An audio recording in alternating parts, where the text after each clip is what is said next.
She is a co-chair for the Hamels Foundation, which is dedicated to bringing an end to extreme poverty and hardship endured by the lack of educational support, in particular in impoverished areas. Many of my family are teachers, so I feel sort of a bond with Heidi. And shout out to her husband. Guys that support their women.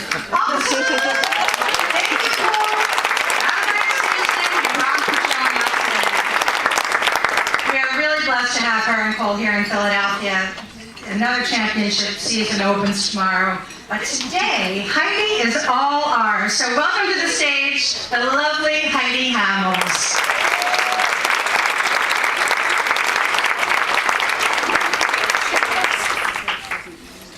Thank you all. I know they say you're the most nervous in front of your peers, so trust me, I feel it. But we'll get through this. Really, my life is so much in common with Deborah. That, I'm a small town girl. I come from southern Missouri. Population 300, one stoplight. And that was after I graduated high school, so that didn't happen then. So people see me in Philadelphia, my friends from back home, and, they say everybody dies famous in a small town. Let me attest that is very true. But here in Philadelphia, I have so many amazing, phenomenal people surrounded by me every single day. And it really Cole can attest to this too. When you surround yourself with amazing people, it makes you that much better. So I really do want to thank the community that I'm blessed with and surrounded by every single day for making me a better person. And really, how it started off was the support of my family. And, they didn't come from a small town, so they kind of had a little bit bigger sights for me, such as college. And not really being a farmer, but no, great news for me. However, like they say, wherever you come from really will help you in the end. And I was running a marathon one time, and the producer of CBS came up to me and said, "Hey, I'm casting this show called Survivor. How do you feel about doing this show?" And I was like, I'm definitely not a TV kind of person.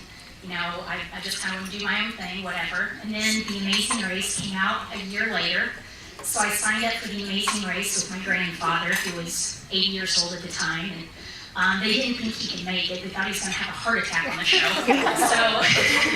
So the producer that does The Amazing Race also does Survivor, and they do the tapes. And he recognized me a year later on this tape and called me the very next day on the phone and said, "I want you to do Survivor. I saw you on this tape. I want you to do Survivor." So he calls me every single day for a month and convinces me to do this show. So I'm like, okay, I can do this. I really can do this. I had never watched Survivor, ever, a day in my life. I had no clue what I got myself into. I knew how to hunt, I knew how to fish, I knew how to do all these things from my background growing up in a small town. And thank goodness, that is definitely what got me through it. So they don't tell you where you're going.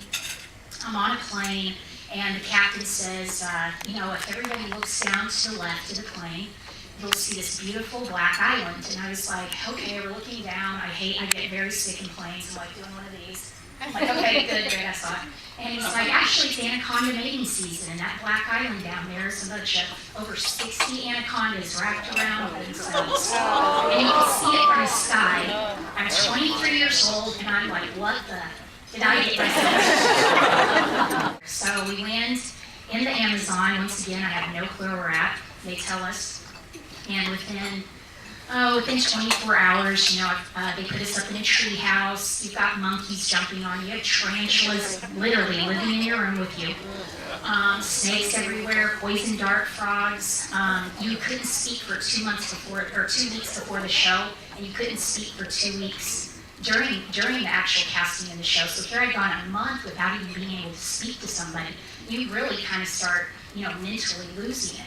So my mom always told me, fake it till you make it, right? So fake it till you make it, okay? So I just kept the fake smile. Okay, we're gonna do this. I've got tarantulas crawling on me, salamanders waking me up, poison dart frogs that I'm pretty sure are gonna eat me in the middle of the night. Something bad is gonna go down, I can tell you that right now. But fake it till you make it. So I ended up being, at the time, 45 million viewers watching this show. Very judgmental, because people see a character. Once again, they do not see your true self. They see a character that's being displayed. And I like bringing up that story because I think every woman in this room knows what that's like. When you put on that boss hat, when you are a wife, when you are a mother, it really is the character that you're playing with that hat on. It is really not your true self. So at the time, I had long blonde hair, a marathon runner. I had a master's degree by the time I was 22. None of those, all you see on TV is really a blonde cheerleader. That's it. Just a blonde cheerleader that was pretty much there for eye candy. And I said at the end of the show, I said, 78 pounds, might I add. 78 pounds I weighed at the end of the show. Kidney failure, complete kidney failure, dialysis for over 6 months, complete loss of all my hair, so many parasites in my stomach and intestines. I couldn't even walk for almost 6 months after the show. So what I don't think people really realize is that, you know, this character that you're playing on TV, that people can't really get past that. So for 45 million people, not only in the hospital, but they're also judging you of what's going on in the show. And a perfect example is that about a week before the show's over, the show does these little, I don't know if you've seen Survivor, but they do these little, you know, like a little contest between the last people left on the show. And one of the things was have every single person needs to vote on the person, the number one person that would save your life and give up $1 million. And all 15 people picked me. There was not one single person that did not vote for me. Now on the show, they actually show them showing somebody else's name. So again, to 45 million people get to see this whole contest, and they actually show somebody else winning besides me, because they couldn't possibly have a young blonde person that would have given up everything for another person's life. They had to have a 60-something, you know, principal, school teacher that would have done it, because that fits the profile. So I think I really like telling that story because, again, in our society, people really do think what they want to see. And you really, really have to hang on to who you are and what you stand for. And every single day, know that that is who you are. No matter what somebody says about you. I mean, I'm so blessed to have Cole and Jan, people like Denise Wine. I mean, just so blessed to have so many good, awesome people around me that took the time and invested into who I am and not what they see on the outside. So eventually that led into the Hamels Foundation. After many other things, another master's degree, working on my PhD, attending med school, baseball season. Now I own 3 businesses plus the Hamels Foundation. So it was a lot of work on my part, and I'm 32. I can't wait for the next 32. You know, kids, the whole 9 yards. But Hamels Foundation really started on when all this was happening to me on Survivor. You feel so alone. So many cancer survivors I know here in the room, you know what I'm talking about. I know mine is kidney failure, but you do know what I'm talking about. Some days you're just like, oh, Lord, I don't know if I can get through this day. You know, I don't know if I can do it. But here in America, and in many places here in America, we have support systems. I mean, we have our parents, we have a sibling that's still alive, thank goodness. Someone somewhere cares about you or loves you. Somebody here. I'm telling you, that's all the difference in the world. So when I got out of the hospital, I said, wherever there is a population that has, you know, no support system or whatever, Cole and I together are going to go find who this is and where they're at, and we're going to be that for them. The first time I went to Malawi, it took me almost 2 weeks to find somebody without AIDS. 2 weeks. It was the first time I'll never forget it. It was a 17-year-old boy, and he did not have AIDS, and it just blew me away. And you knock on somebody's door, the oldest person living there is about 7, because everybody has been deceased. Everybody is deceased of this horrible disease. So I came home, told Cole, I said, this is it. This is what we're going to do. These people, you want to talk about no support system. The key word here is there is no hope. I mean, there really is no hope.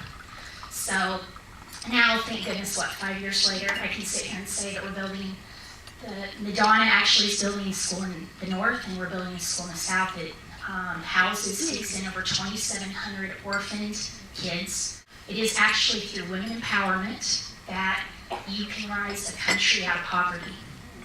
And some of you know what I'm talking about. Others for you, what ends up happening in third world countries like this is prostitution really is the only way a woman can support her family.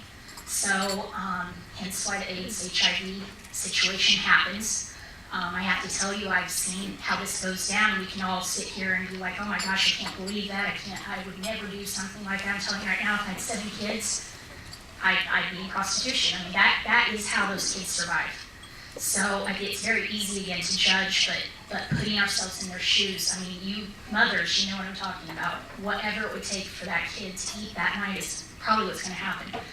So we took this matter very, very seriously and just said, how can we change this? And now, with the help of Gaia, who's out of San Francisco, there's a little over 100 AIDS HIV clinics set up in Malawi, only due to Gaia and Hamels Foundation alone. I call it devastatingly beautiful, because every person there is just, they're just gorgeous. I mean, they're just so full of life and beauty, and we want to talk about live every single day as it is. That's it.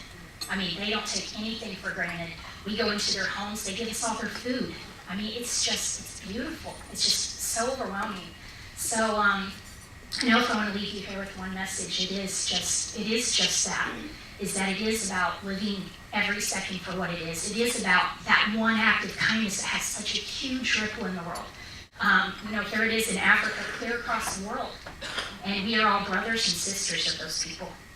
And I tell them that every time I go there. I just met with a bunch of tribes leaders about 7 months ago. And here it was me and a little over 300 tribe leaders of this country. Talk about intimidation. But that was the message that I sent to them, is that I know we're all sitting here, and they want to know, how do you guys know about us? And I hope I'm that voice. That we do care.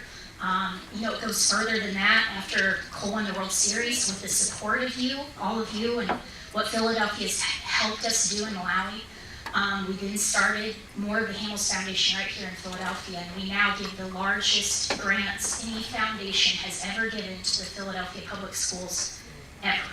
So that is, again, we're just so blessed that they've welcomed us with open arms. I've interviewed a little over 200 schools right now. That's the other side about the Hamels Foundation. We do not just write a check. If you give us one penny, first of all, none of it goes to administration, not one single cent. It goes exactly where you want it to go. It can go to our Africa project, or it can go right here to Philadelphia. And the second part of that is me, along with our board, we go to every single school that applies for a grant, every single one of them. We then make a decision as a board of sustainability. Who will sustain $500,000? Who will sustain $100,000? So, I mean, it really needs to have an impact in your community.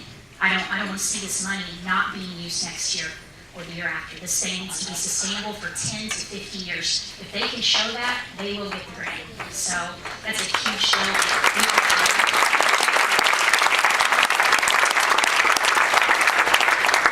And I'd like to end on this note, which is what the Hamels Foundation lives by, and really what Cole and I live by, is from Gandhi, and it says, be the change you wish to see in the world. And that's very powerful. Whatever it is you wish to see to change in the world, you should be that person.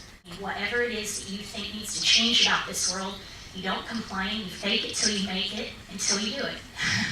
So I thank you so much for having me, and having my family here, and having our board here, and it means the absolute world to me, so thank you.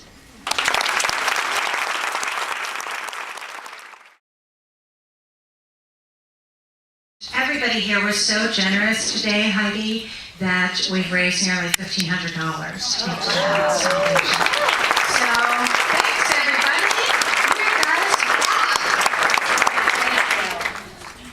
I know $1,500, and this is unbelievable to hear this, but $1,500 will feed every single child for an entire year in our Malawi schools. So you really have no idea what an impact that is. So thanks to all of you for doing that.